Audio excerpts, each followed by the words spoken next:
Maliens, Maliennes, Africaines, Africains. Point d'actualité supplémentaire sur le scandale de la communication politique de la CEDEAO capturée, mise en esclavage par la France-Afrique à travers son vassal en chef en Afrique de l'Ouest, Alassane Dramane Ouattara. Je viens de mettre la main sur le communiqué officiel sorti par la CEDEAO à l'issue de ses travaux du 4 décembre 2022. Et il y a quelque chose qui m'a frappé. C'est que dans le communiqué officiel de la CEDEAO, publié à l'issue de ses travaux du 4 décembre 2022, nulle part il n'est mentionné un ultimatum donné au Mali pour le 1er janvier 2023 pour la libération des mercenaires de Wagner. Les 46 mercenaires de Wagner.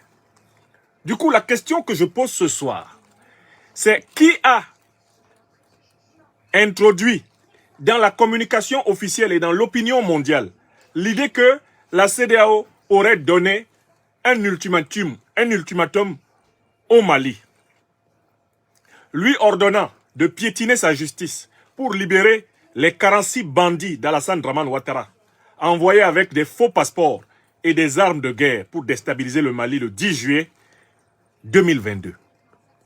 Je recommence la question.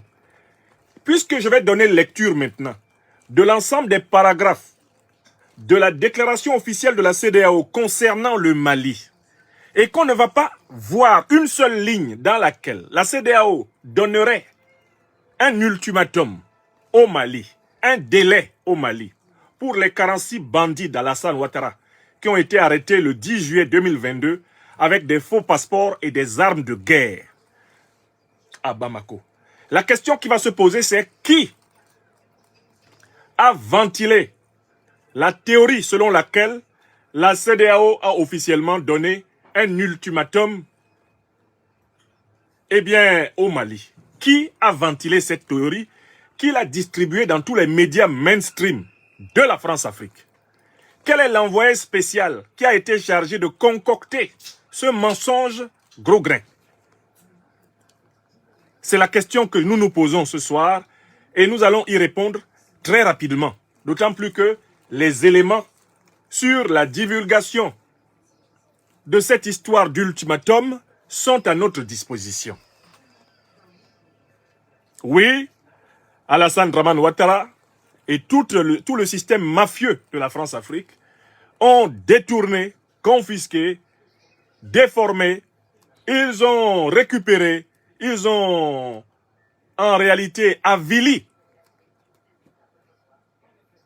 la communication de la CEDEAO. Ils ont fait de la CEDEAO un machin négligeable dont les décisions ne sont même pas respectées par eux. Puisque leur stratégie de communication depuis le 4 décembre consiste à tordre la main même au texte officiel que la CEDEAO a sorti. C'est grave. C'est très grave. C'est inacceptable qu'une bande de mafieux tripatouille et manipule faussement les informations d'une organisation supposée régionale. Alors même que cette organisation publie un communiqué qui les désavoue. Un communiqué qui ne confirme pas leur rodomontade, leur billevésée, leur baliverne. Nous allons procéder très simplement, en 2 petits moments. Vous êtes maintenant 1500 personnes à suivre cette émission. N'oubliez pas d'appuyer sur le pouce levé sous la vidéo et de la partager une fois, pour que vous ne soyez pas les seuls à être au courant de ce énième scandale de la CEDEAO et de la France-Afrique, dont le contremaître absolu en Afrique de l'Ouest, Alassane Dramane Ouattara, n'hésite jamais à emprunter les chemins du mensonge, de la violence, de la ruse et de l'indignité pour atteindre ses misérables fins. Écoutez-moi bien. Je m'en vais de ce pas ouvrir le texte du communiqué de la CEDEAO. C'est un texte qui tient en 12 pages. Je ne vais pas vous lire toutes les 12 pages de ce texte. Mais je vais en profiter pour vous rappeler qui était là-bas et dans quel ordre ils ont été cités à la CEDEAO. Les soi-disant, les chefs d'État suivants ou leurs représentants dûment mandatés ont participé au sommet. Le premier à être cité, Alassane Ouattara, Côte d'Ivoire. Adama Barrow, Gambie. Nana Addo Dankwa, Akufo-Addo, Ghana. Umaro Sissoko Embalo, Guinée-Bissau. Muhammadu Buhari, Nigeria. Macky Sall, Sénégal. Julius Maada Bio, République de Sierra Leone. Faure Esozimna Gnassingbé, Togo. Julien Agbenonsi, représentant le Bénin, il est ministre des Affaires étrangères. Docteur Rui Alberto de Figueiredo Soares, ministre des Affaires étrangères représentant la République du Cabo Verde. Youssouf Mohamed El Mouktar, ministre des Affaires étrangères et de la coopération de la République du Niger. Henry B. Fanboulé, ministre adjoint des Affaires étrangères de la République du Libéria. Voilà ceux qui étaient là-bas. Ceux qui étaient là-bas, la liste se complète. Un certain monsieur Omar Aliou Touré, président de la commission de la CEDEAO, l'homme de Mbalo, le grand et l'immense vaurien Guterres Madi de Bissau. Il y avait monsieur Mahamadou Issoufou, médiateur de la CEDEAO sur le Burkina Faso, ancien président de la République du Niger. Il y avait monsieur Boni Yahi, médiateur de la CEDEAO pour la Guinée, ancien président de la République du Bénin. Il y avait monsieur Goodluck Ebele Jonathan, médiateur de la CEDEAO pour le Mali, ancien président du Nigeria. Il y avait monsieur El Gassim Wan, représentant spécial du secrétaire général des Nations Unies au Mali et chef de la MINUSMA. Enfin, il y avait madame Giovanni Biha, représentante spéciale adjointe du secrétaire général des Nations Unies pour l'Afrique de l'Ouest et le Sahel. Voilà tout ce monde qui était là-bas. Voilà pourquoi moi je m'étonnais que ces gens-là soient tous là-bas et qu'ils se permettent d'écrire un texte avec un ultimatum sur le Mali. Ja, c'est faux. Dans le texte officiel qu'ils ont publié, il n'y a pas d'ultimatum. Je ne vous lis donc pas la totalité des 12 pages. Je vais immédiatement, parce que je sais dans quelle partie, eh bien, du communiqué de la CEDEAO, communiqué officiel, signé par Umaro Sissoko Embalo, au nom de la conférence des chefs d'État, ou plutôt des chefs d'État de la CEDEAO. Allons tout de suite dans la partie de ce communiqué qui parle du Mali. D'autant plus que cette partie est sous-titrée. Elle est sous-titrée, donc, et je vais vous donner la page à laquelle vous la trouvez. Et j'ai fait une capture d'écran de cette partie. Je l'ai mise à votre disposition sur ma page Facebook Franklin Nyamsi. Et sur ma page Twitter, elle sera également disponible. Et je la mettrai en commentaire sur ma page YouTube Franklin Nyamsi Wa Cameroun, Afrique des libertés. Pour que tout le monde lise ce qu'ils ont dit sur le Mali. Bon. J'arrive ici. Et je trouve l'information suivante. C'est à la page... c'est à la page 7. À la page 7. Et à partir du paragraphe 40, qu'il est question du Mali. Paragraphe 40 de la déclaration. C'est là qu'il est explicitement question du Mali. Donc je vous lis cet extrait-là pour que vous qui êtes ici, soit plus de 2000 personnes maintenant, n'oubliez pas d'appuyer sur le pouce sous la vidéo. On a toujours des déséquilibres là dans les machines. Attention, vous qui êtes là, au moins vous aurez entendu exactement ce que le communiqué officiel de la CEDEAO a dit du Mali. Écoutons ce qu'ils disent du Mali, à partir du paragraphe 40 du communiqué. En ce qui concerne le Mali, la conférence note avec satisfaction que le processus de transition suit son cours et que les autorités de transition ont réalisé des progrès avec la mise en place d'un mécanisme conjoint de suivi et évaluation du calendrier de transition impliquant le gouvernement, la CEDEAO, l'Union africaine, l'ONU, le médiateur de la CEDEAO, le comité directeur et le comité technique. Ça, c'est le paragraphe 40. Vous avez bien entendu? La conférence note avec satisfaction que le processus de transition suit son cours et que les autorités de transition ont réalisé quoi? des progrès avec la mise en place d'un mécanisme conjoint de suivi et évaluation du calendrier de transition impliquant le gouvernement, la CEDEAO, l'Union africaine, l'ONU, le médiateur, la CEDEAO, le comité directeur et le comité technique. Donc, est-ce qu'il y a quelque chose à redire sur le paragraphe 40 avant qu'on ne lise le 41? Est-ce qu'il y a un problème dedans? Vous avez entendu une affaire d'ultimatum dedans? Dans le premier paragraphe concernant le Mali, paragraphe 40. Est-ce que vous avez entendu un ultimatum? Non. Nous allons lire le paragraphe 41. Le paragraphe 40 de la déclaration est en faveur du Mali. Il reconnaît les progrès de la transition. Il reconnaît le succès en marche de la transition. C'est un paragraphe qui salue le travail abattu par le président Assimi Goïta et ses compagnons du Mali Koura. N'est-ce pas? On passe au paragraphe 41. Les chefs de gouvernement, les chefs d'État et de gouvernement instruisent la commission de la CEDEAO d'aider les autorités maliennes, je dis bien d'aider les autorités maliennes, avec l'appui de l'Union africaine et de l'ONU, à organiser une réunion avec les partenaires financiers et techniques pour mobiliser les ressources nécessaires pour relever les défis sociopolitiques et sécuritaires afin d'aider au respect du délai de la fin de la transition fixé à 2024. Je recommence la lecture du paragraphe 41. Les chefs d'État et de gouvernement instruisent la commission de la CEDEAO d'aider les autorités maliennes, avec l'appui de l'Union africaine et de l'ONU, à organiser une réunion avec les partenaires financiers et techniques pour mobiliser les ressources nécessaires pour relever les défis socio-culturels et sécuritaires afin d'aider au respect du délai et de la fin de la transition fixée en 2024.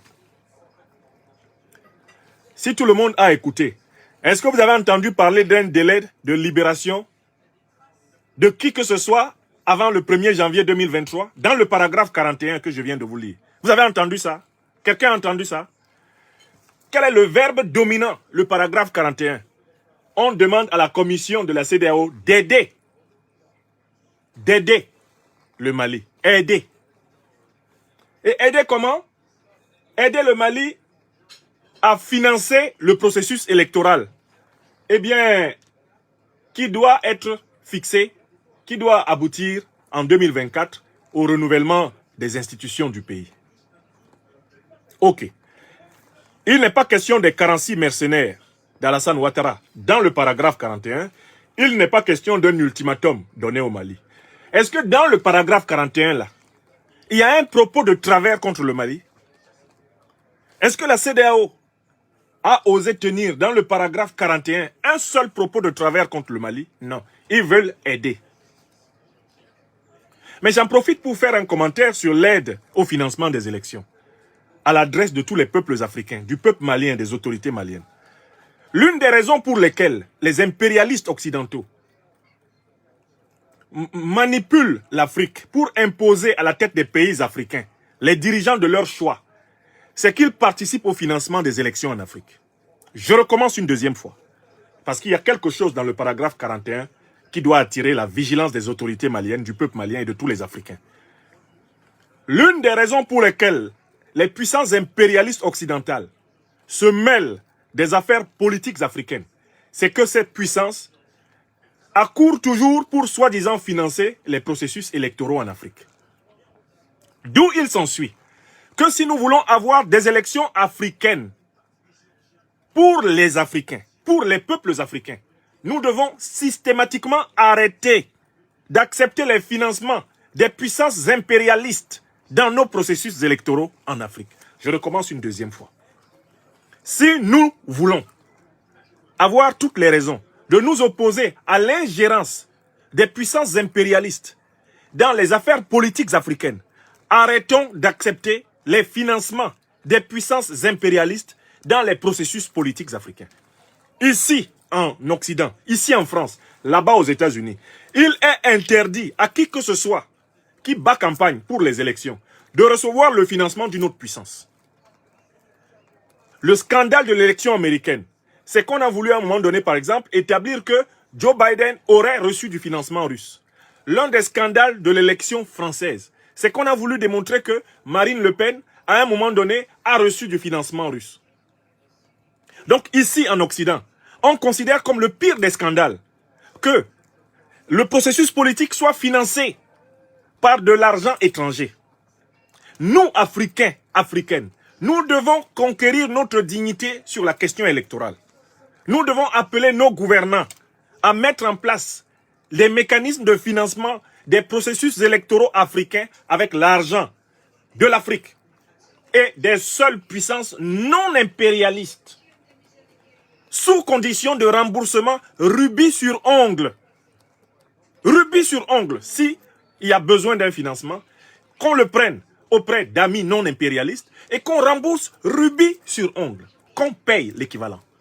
Autrement dit, il faut des élections africaines entièrement financées par les pays africains pour que nous retirions aux puissances impérialistes l'ultime argument qu'elles invoquent pour justifier leur ingérence, à savoir le fait qu'elles financent les élections.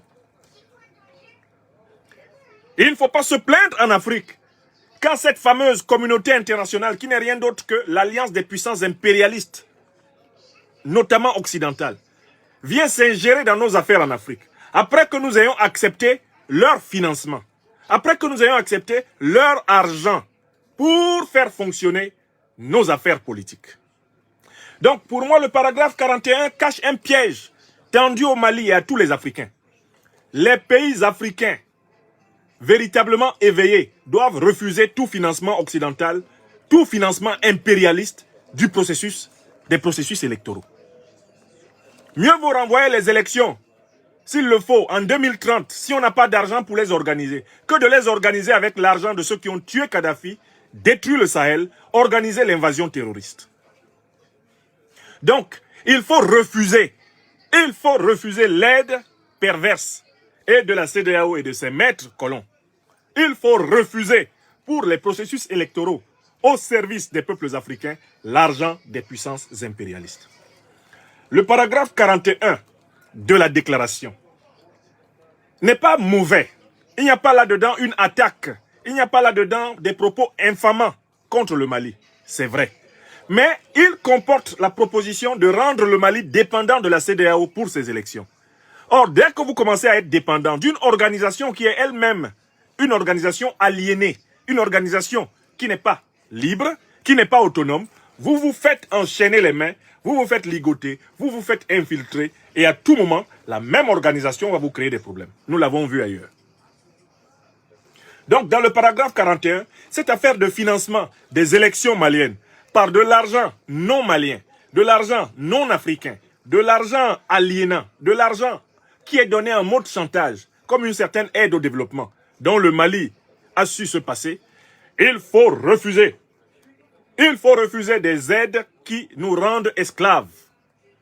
Il faut refuser des aides qui font de nous des éternels demandeurs d'assistance. Le Mali doit aspirer, comme toute l'Afrique, à ne plus être assisté. Les autorités maliennes sont capables de tenir des élections en bonne et due forme. Et le Mali regorge de richesses pour les financer. Écrivez ça. Je le dis une deuxième fois. Les autorités maliennes, l'État malien, avec ses amis sûrs, ses alliés sûrs, sont capables de tenir des élections en bonne et due forme. Et toute tentative d'aider le Mali en le rendant dépendant de financement de puissances néocolonisées ou néocolonialistes doit être fermement refusée. Et la règle doit s'étendre à toutes les situations électorales dans l'Afrique des libertés. Mieux vaut reporter les élections, même si c'est 10 ans plus tard, que de les faire financer par les assassins de Kadhafi, les envahisseurs du Sahel, les armeurs des terroristes, les spécialistes de la duplicité, les mêmes qui, 6 siècles plus tôt, ramassèrent 20 millions de nègres pour les vendre et les travestir à travers le monde. Ça suffit. L'Afrique doit refuser des financements impérialistes de ces élections. Ça suffit. Mieux vaut que les élections soient reportées. Si on n'a pas l'argent pour les faire, on les reporte. Comment on fait dans les familles? Dans les familles où on n'a pas d'argent pour manger 2 fois par jour, qu'est-ce qu'on fait? On mange une fois et on attend demain. En Afrique, nous avons un niveau de conscience tel que nous pouvons comprendre. Même s'il faut qu'on reporte quelque chose, on reporte. Si on n'est pas capable de le faire, on le fait plus tard. Parce que c'est le prix de la liberté, c'est le prix de la dignité.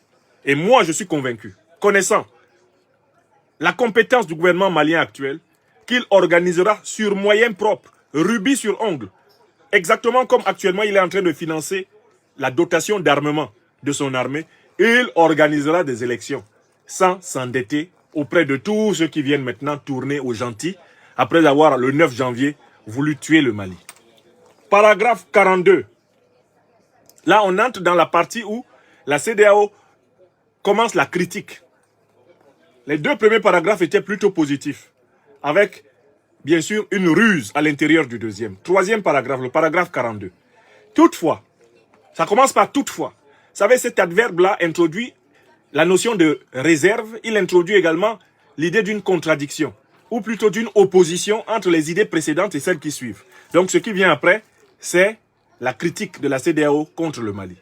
Toutefois, la conférence exprime sa vive préoccupation face à l'affaiblissement de la mission multidimensionnelle intégrée des Nations Unies pour la stabilisation au Mali, MINUSMA, à la suite du retrait de certains pays contributeurs de troupes de la mission et appelle au renforcement de l'effectif et des prérogatives de la MINUSMA afin de lui permettre de s'acquitter efficacement de son mandat. Donc la CEDEAO, dans le paragraphe 42, souhaite un renforcement de la MINUSMA parce qu'elle constate un affaiblissement de la MINUSMA. Ça, c'est une critique. Car il s'agit de dire que l'armée malienne, la gendarmerie malienne, la police malienne ne sont pas capables de remplacer la MINUSMA et de diriger le Mali. C'est une critique implicite. Or, en fait, le peuple malien ne veut plus voir la MINUSMA. Il ne veut plus voir les armées des puissances impérialistes sur son sol. Ce que nous avons observé après le départ de l'armée française, par exemple, c'est que l'armée malienne l'a valablement remplacée. Donc, ce qu'il faut savoir et rappeler à la CEDEAO à propos du paragraphe 42, c'est que le peuple malien ne veut plus voir la MINUSMA. Le peuple malien est plutôt content que les effectifs de la MINUSMA se réduisent comme peau de chagrin et le dernier soldat de la MINUSMA qui partira du sol malien sera célébré avec beaucoup de joie.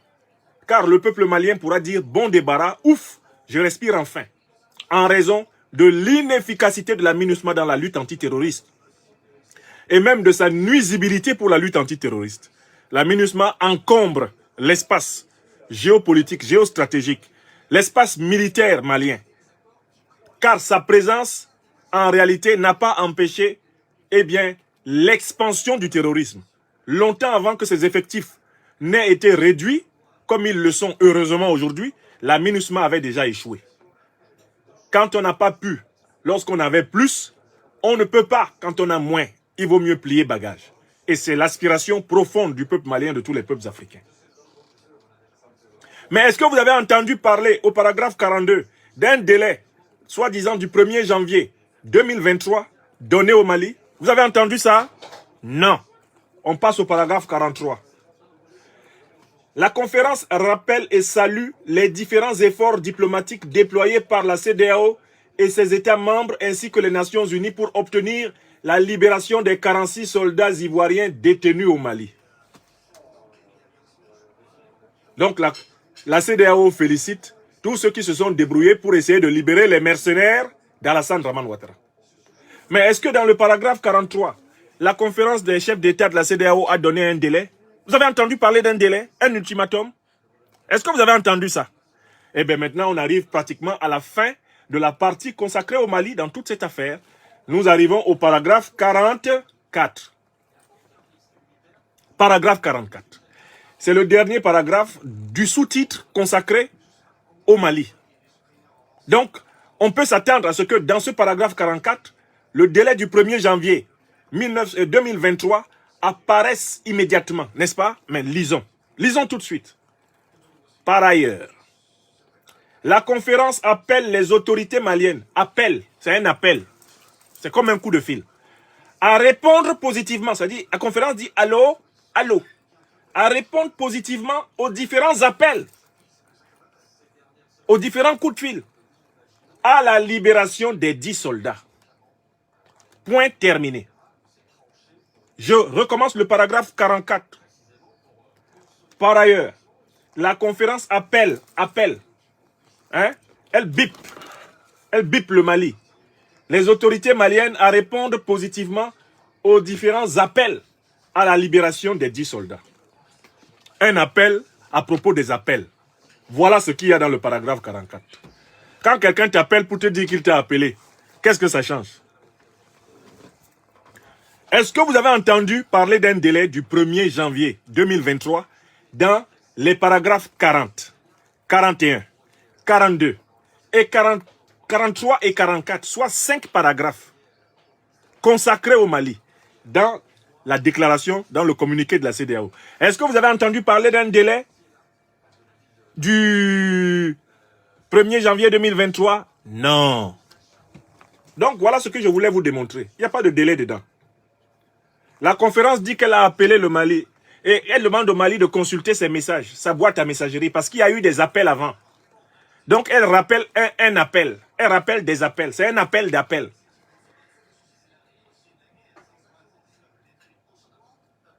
À aucun moment, la conférence n'ordonne, n'exige. À aucun moment, la conférence des chefs d'État ne fait injonction. À aucun moment, on trouve la fameuse expression du grand chameau, autodribbleur, qui a trompé et trahi notre terre bien-aimée de Sindou pour troubler toute l'Afrique. On ne trouve nulle part l'expression sans délai. L'expression des moutons de Water, sans délai. Sans délai. Elle n'est nulle part là. Je viens de lire les 5 paragraphes. Donc, le mystère que nous devons éclairer maintenant, mes chers amis, vous êtes 3000 personnes en direct de cette conférence. C'est qui a introduit dans la communication sur ce sommet l'affaire de l'ultimatum qui aurait été donné par les mêmes que je viens de lire au Mali pour le 1er janvier 2023. Qui a introduit cette affaire? Eh bien, ce n'est pas très compliqué. Si vous tapez ultimatum donné au Mali, vous retrouvez très rapidement celui qui a fait ça. Je vais sur le moteur Google, le grand moteur de recherche Google. Je fais ultimatum. Ultimatum. Je fais Mali. Je trouve beaucoup de choses. Mais je cherche ceux qui sont habitués. Parce qu'il y a un individu qui était là-bas, supposément envoyé spécial de RFI et de France 24. Ce monsieur s'appelle Serge Daniel. Toutes mes enquêtes m'ont permis de remonter à lui comme étant celui qui a fait sortir l'information il y a 2 jours. Et on la trouve affichée sur RFI. La CEDEAO donne au Mali jusqu'à janvier pour libérer les 46 soldats ivoiriens. Ok.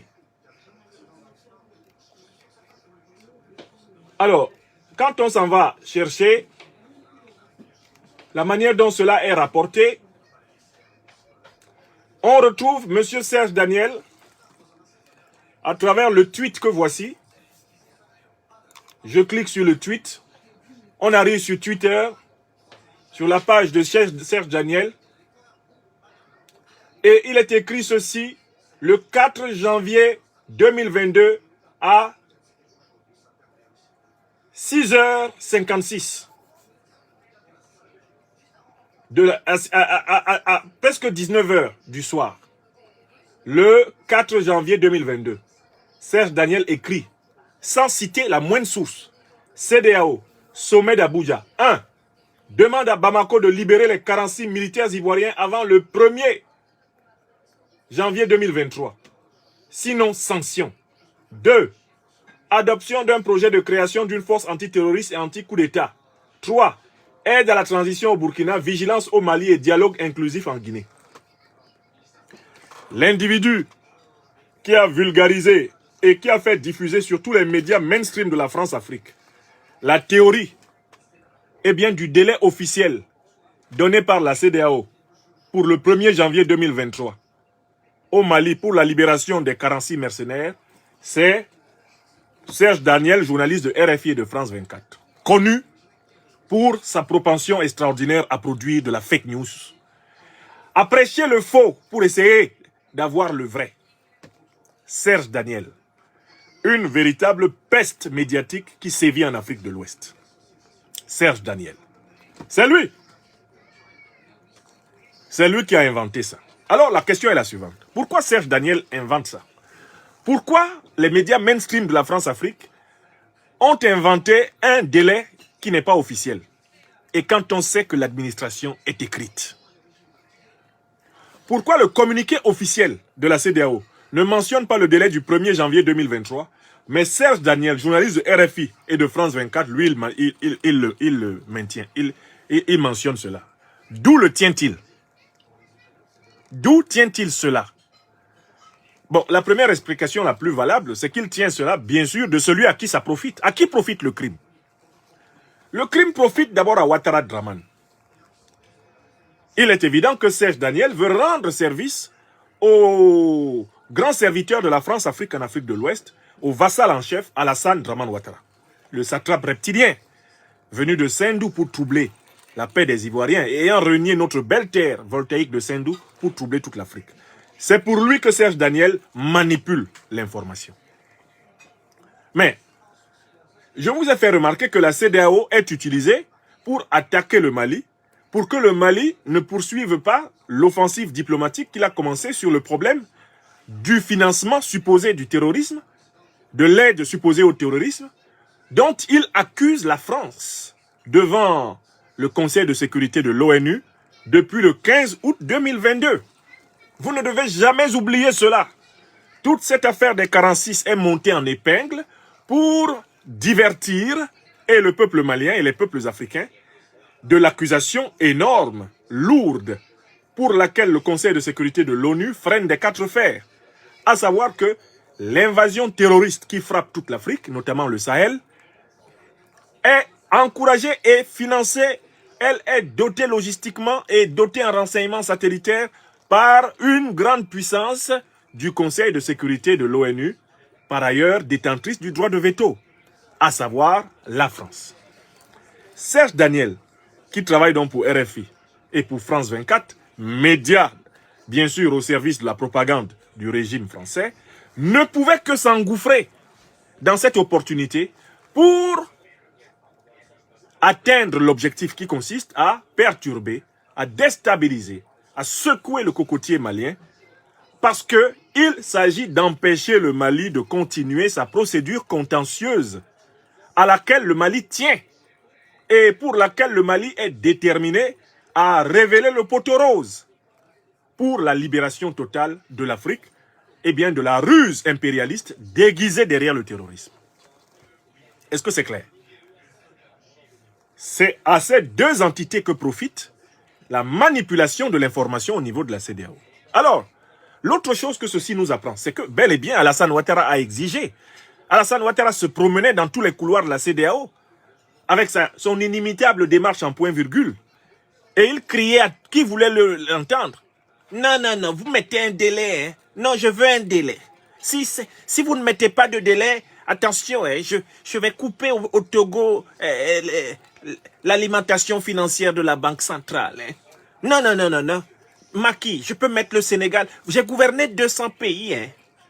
On se connaît à Abidjan ici en détail. Hein. Attention. Ah non, non, non, non, non. Faites-moi confiance. Hein. Si vous ne mettez pas de délai, hein, Dominique, je vais faire un carnage. Ah non, non, non, mais Mbalo, si tu ne cries pas le délai dans le communiqué, tu me connais, hein. Hein, je vais organiser une nouvelle visite à Bissau, hein. Tu vas voir, hein. Tes ministres, la fois passée, ils étaient sous les chaises, hein, pendant que ça tirait, hein. Mais cette fois-ci, ça va chauffer, hein, Mbalo, hein. Attention, hein. Je veux des délais dans ce communiqué. Vous devez dire aux Maliens, avant mon jour d'anniversaire, en tout cas de mon 3e acte de naissance de Dembokro, c'est le 1er janvier, hein. Je veux leur libération, je veux les Watner. Alassane Ouattara se promenait dans les couloirs d'Abuja en menaçant tout le monde, même le vieux Bouhari. Mr. Bouhari, vous savez, l'anglais de Ouattara est très transparent. I have beaucoup d'amitié in New York. I will call my ami Gutierrez. Gutierrez is my ami. I will tell him about you, concerning you. If you don't put delay 1st Janvier, 1st January, if you don't put 1st January if you don't put in the declaration that the 1st of January, I have to see my militaries in Abidjan, you will have a lot of problem. I'm telling you. I am Ado. They call me Ado. Ado. J'ai été quand même, j'ai géré le Japon. I have geré the Japan. I have geré the China. Take care, you Muhammadu Buhari. Alassane Ouattara se promenait comme un fou dans les couloirs de la CEDEAO à Abuja pour qu'on écrive le délai du 1er janvier 2023. Les gens lui ont dit, Ouattara, on est fatigué de toi. C'est notre mort, tu veux. Si on met le délai et puis le 1er janvier, il ne les libère pas. Et comme nous, on sait qu'on ne peut pas le forcer à les libérer, comment nous, on va encore marcher ici dehors? Ouattara, toi, tu t'es déjà grillé, tu as dit sans délai, il ne les a pas libérés. Tu as dit immédiatement, sans condition, il ne les a pas libérés. Si nous, on pose le 1er janvier et que Assimi Goïta, justement, ne les libère pas, parce que la justice malienne a besoin d'eux, nous, là, ce qui nous reste d'honneur, nos dernières barrettes d'honneur, on va les mettre où? Ouattara, ça suffit. On lui a dit, ça suffit, le vieux. Tu exagères. Il dit, Mbalo, faut faire attention. Hein. Tu es le plus fragile. Hein. Ton directeur de la commission, quand c'était Jean-Claude Brou qui était là, je lui faisais écrire ce que je voulais. Hein. Aliou Touré. Touré Aliou. You are not writing the delay. Vous n'écrivez pas le délai. Mettez le délai, 1er janvier 2023. Non, vous mettez ça. Touré Aliou dit, Mr. President, I just obey to my boss. My boss is President Mbalo. Who is President Mbalo? It is a small president. I am an emperor. I'm coming from Kong. Do you know me? Do you know me well? On dit Alassane. Non, tu ne pouvais pas l'attraper à Abuja. C'est comme si, je ne sais pas combien de litres de vin rouge il a bu avant d'aller au sommet. Il a emmerdé les gens là-bas. Il a emmerdé les gens. Pour obtenir l'introduction de cette phrase, les gens lui ont dit, il faut nous tuer seulement en même temps. On n'écrit pas. On n'écrit pas ça. Comment on peut donner un délai comme ça? Toi-même, tu sais que tes gens là sont des mercenaires et que tu leur as fait des faux passeports pour aller dans ce pays-là. Toi, tu veux qu'on écrive un délai et puis vous voulez m'envoyer? Ah bon, c'est moi, Fort Nyassimbe, que vous voulez envoyer là-bas. Je suis votre moins cher, quoi. Vous allez écrire délai et puis vous m'envoyez chez Assimi Goïta. Vous ne savez pas que c'est un militaire? Moi, je ne suis pas militaire, hein. Si je vais là-bas et puis les Maliens s'énervent, c'est vous qui allez m'aider à rentrer à Lomé? J'ai pas assez de problèmes comme ça dans mon propre régime. Si vous écrivez ça, je ne vais pas là-bas, hein. Je ne suis plus dedans. Si vous écrivez ça, je ne vais pas. Ah? Non, n'aie pas peur, Fort. Mon petit Fort, il ne faut pas avoir peur. Fais-moi confiance. Je vais trouver 2 ou 3 rafales qui vont t'accompagner lors de ta visite au Mali. Quoi? Rafale? Et puis on va me recevoir où? Là-bas? J'entre là-bas. Mais Alassane, vraiment réfléchis. Réfléchis un peu quand même. C'est trop, tu es trop arrogant, tu méprises tout le monde. Mais le vieux, il faut prendre ta retraite. Si tu ne comprends rien à la politique, à la diplomatie, il faut prendre ta retraite. Et vraiment, ce type était un encombrant là-bas à Abuja. Alassane Ouattara, c'est un encombrant. Un individu encombrant. C'est-à-dire que quand les présidents, là, les chefs d'État, là, quand ils voient Ouattara, ils changent de chemin. Chacun change de chemin. Il y en a même qui prétextent qu'ils s'en vont aux toilettes. Oui, parce qu'il revient. Il faut écrire hein, la phrase là. Attention, parce que j'ai déjà... Serge Daniel a déjà publié l'information. Hein. Donc, on ne va pas lui faire perdre la face là. Faites-moi confiance. Écrivez. 1er janvier 2023 sans délai. Écrivez ça. On dit on n'écrit pas. Donc, c'est sorti sans ça. Voilà comment Alassane Ouattara a perdu. la bataille du 1er janvier 2023 sur tapis vert. On appelle ça perdre sur tapis vert. C'est-à-dire qu'à Abuja même déjà, il a perdu. Ce n'est pas écrit dans le communiqué officiel. Ce sont des rodomontades, des billevesées, des fantasmagories de journalistes de la France-Afrique. Ça n'a rien à voir avec ce que les textes ont dit. Et je voulais lire ça. Parce que la bêtise, vraiment, quand elle est écrite, elle est gravée dans le marbre. Elle est gravée dans le marbre de l'archive éternelle. Je voulais voir le paragraphe où la CEDEAO a dit qu'elle ordonne au Mali, qui est un État souverain, de libérer des voyous, mercenaires, détenteurs de faux passeports et d'armes de guerre avant le 1er janvier 2023. Je voulais lire ça. Donc j'ai lu le communiqué une fois, deux fois, trois fois. J'ai envoyé à des amis, je dis lisez. Dites-moi s'il y a la phrase qui parle du délai de 2023 dedans. Parce que j'ai fait la troisième lecture, la phrase n'y est pas. Les amis m'ont répondu. On a lu, il n'y a rien. Je dis quoi? Mais d'où ça sort? Eh bien c'est Serge Daniel. C'est la France-Afrique. Derrière c'est Ouattara. Derrière c'est les colons et les néocolons qui veulent continuer d'utiliser la CEDEAO contre le Mali. Et tout ceci vous permet de comprendre pourquoi le Mali n'a même pas encore réagi à tout ça. Ils ont parlé le 4. Nous sommes aujourd'hui le 6. Ça fait 2 jours. Ça fait 48 heures. Est-ce que le Mali a réagi? Mais parce que le Mali a reçu copie du communiqué officiel. Bon, si vous dites, on vous appelle à écouter les appels à la libération. Si ça appelait à appeler là, est-ce que ça là, ça fait mal? On s'en fout de vous à Bamako. Vous pouvez toujours appeler à appeler. Appelons Alassane Ouattara à libérer tous les prisonniers politiques ivoiriens depuis 2010-2000. Il faut écrivez ça aussi. Appelons le Togo à libérer les prisonniers politiques du Togo. Écrivez ça aussi. Pourquoi vous n'appelez pas? Ceux-là sont en prison avant les 46 mercenaires de Wagner. Appelons Bazoum à libérer les prisonniers du Niger. Talon à libérer ceux du Bénin. Appelons Macky Sall qui détient des militants de l'opposition, des figures de l'opposition en prison au Sénégal et qui en a tué d'autres. Appelons-le à venir se faire juger. Appelons, chacun peut appeler. Mais nous, on passe notre temps ici à appeler, non? Depuis qu'on bip Ouattara. Allô, Alassane Ouattara. Soul to Soul, peut-il être libéré? Est-ce qu'il répond? Donc vous aussi, vous pouvez appeler le Mali. Si le Mali ne décroche pas, c'est pas votre affaire, c'est pas non plus son affaire. Chacun décroche son téléphone quand il a le temps et quand il a envie. Ou bien, toi tu peux appeler, mais moi je décroche quand j'ai le temps et quand j'ai envie.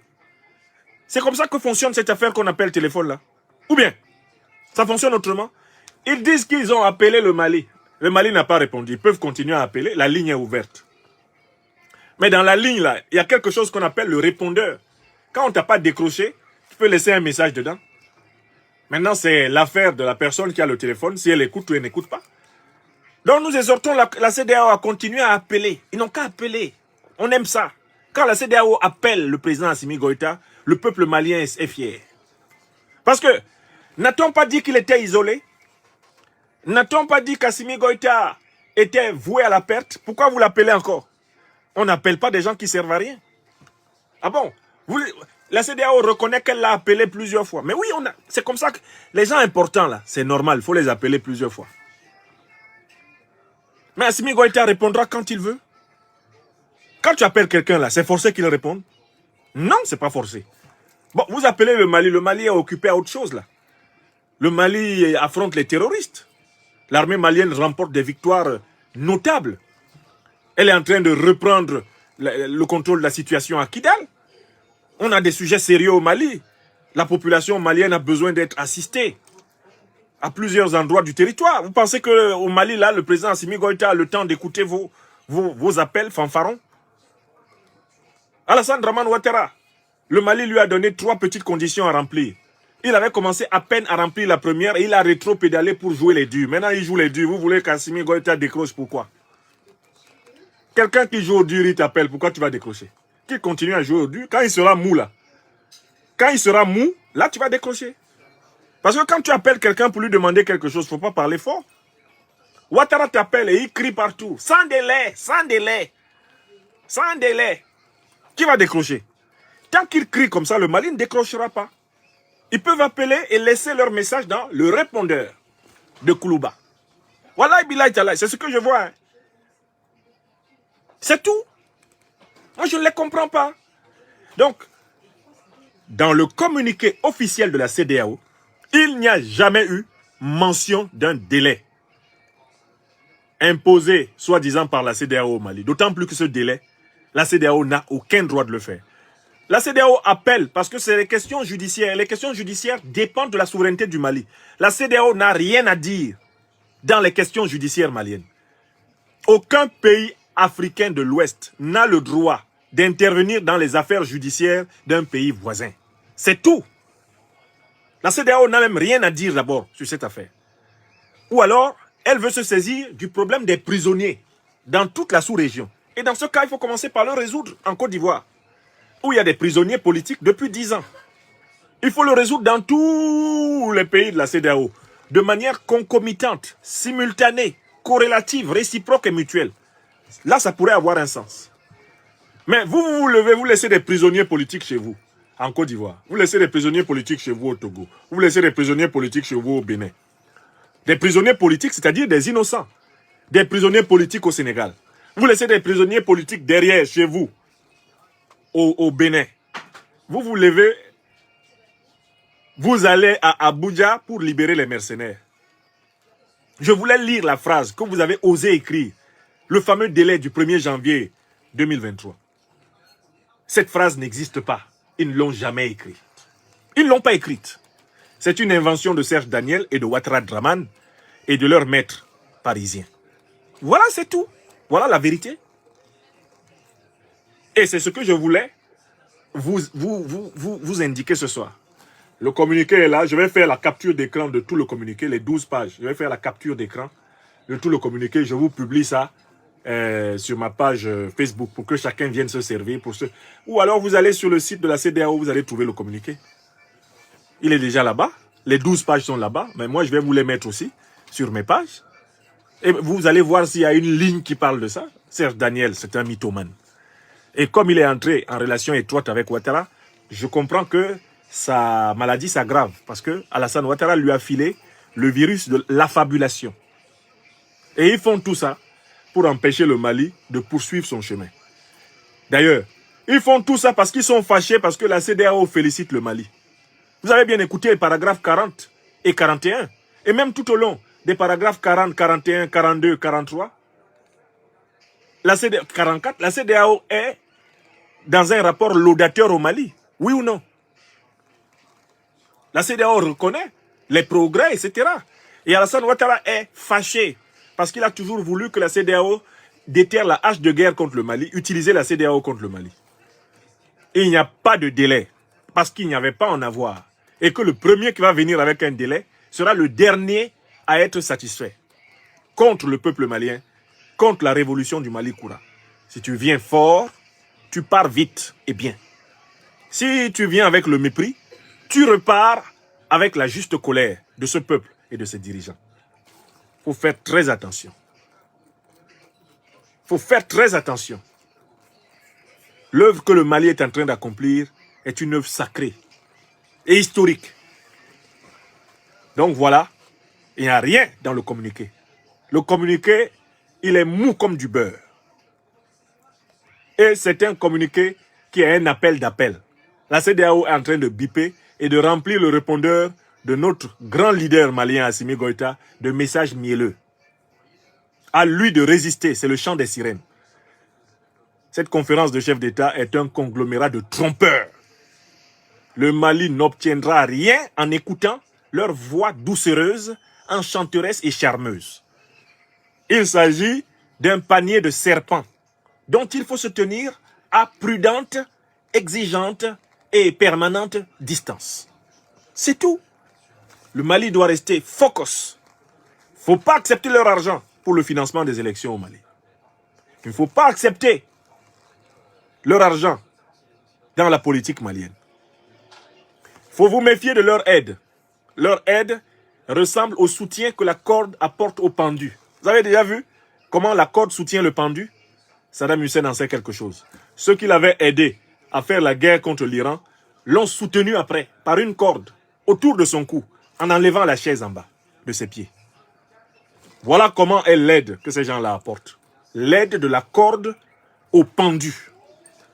Donc, attention, il faut que l'Afrique réalise ses objectifs sur la base de ses moyens propres. Quel que soit le temps que cela prend, c'est le meilleur chemin. Être nous-mêmes, par nous-mêmes, pour nous-mêmes et pour toujours. Ainsi soit-il. Voilà, mes chers amis, ce que je voulais partager avec vous. Dédicace aux forces armées maliennes qui ont ouvert cette conférence. Merci à vous, mon ami. Mindset de Richard Adjomaï.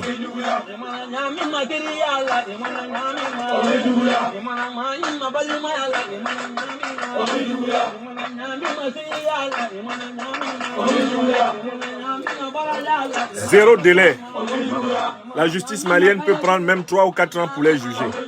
Ce sont des mercenaires, donc des terroristes. Ils font partie des effectifs exceptionnels, les Wagner. Ils vont passer le nouvel an en train de déguster le bon déguet de notre Mali natal. C'est tout. Et puis, il n'y a rien. Wallahi billahi.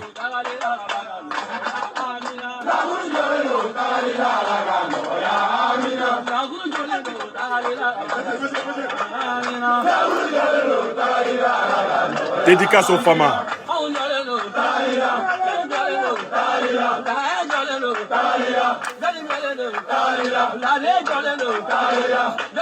Vous étiez plus de 4000 personnes à suivre cette conférence.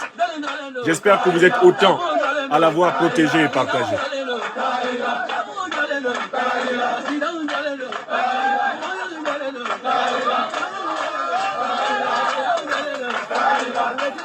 Tenons bon. Faisons-nous respecter.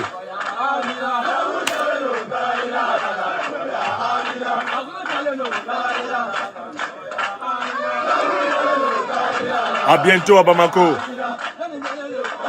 On va aller danser avec les femmes.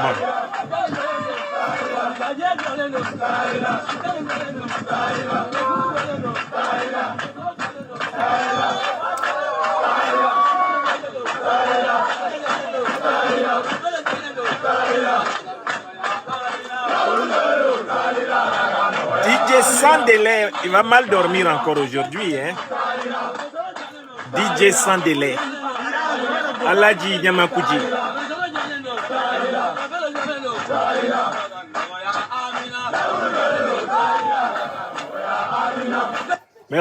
Merci à tous. Portez-vous bien, mes amis. Bonne soirée et bonne semaine. Portez-vous bien. Ah ouais, la vérité...